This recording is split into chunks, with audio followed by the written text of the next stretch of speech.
Mike, it's great to see you again. Thanks for your service to America. What's your reaction to this daring rescue? They pulled off a miracle. The CIA, very strong here. Freedom fighters in Iran on the ground, reportedly opposed, to the Islamic regime, helped by blocking the area near the rescue on the roads with their cars. Your take on all of this? Well, Liz, always good to join you. The complexity of this operation, I think Jay Johnson just summarized it correctly. They had time to plan for the bin Laden raid. For this one, we call this an in extremis situation. They didn't have 30 days to plan. They didn't even have 48 hours to plan. So you've got a well-trained force that's training all the time, that prepares for these type of contingencies. And what we saw on the ground was improvisation to the highest degree possible, and adaptability and the need to move with agility.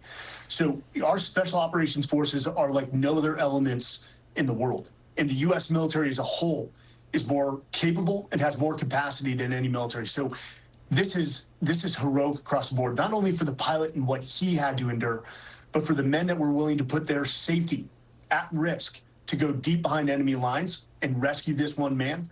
That speaks to the testament and the will of the American fighting man and their will to fight. So now we're on the brink of a possible 45-day ceasefire. The president is saying, open the Strait of Hormuz, asking for Iran really needs to step up more in order to end the conflict.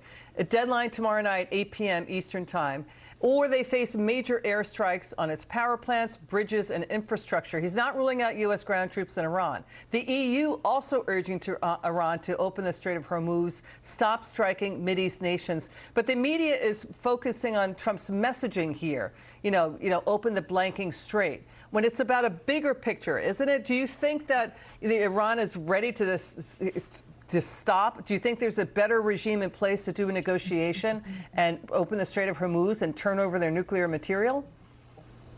No, and I'll tell you why. One, President Trump is not going to put troops on the ground. He knows that that would be a fatal strategic mistake.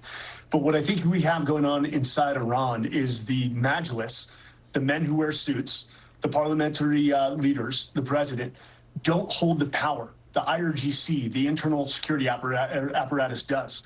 And so what I believe is going on is a internal strife and conflict to the point where we don't know who we're negotiating with. There's disagreements between them. And so color me pessimistic. I don't think we'll reach a deal by midnight on Tuesday. So I do believe in what I foresee is that we are going to strike the power plants. We're going to strike their infrastructure into what President Trump said, destroy them overnight. And the military could take over Karg Island and the Strait of Hormuz. We'll have to see. Tomorrow's a big day. Mike Sarraille, again, thanks for your service to our nation. It's good to see you again. Now listen to this. Watch.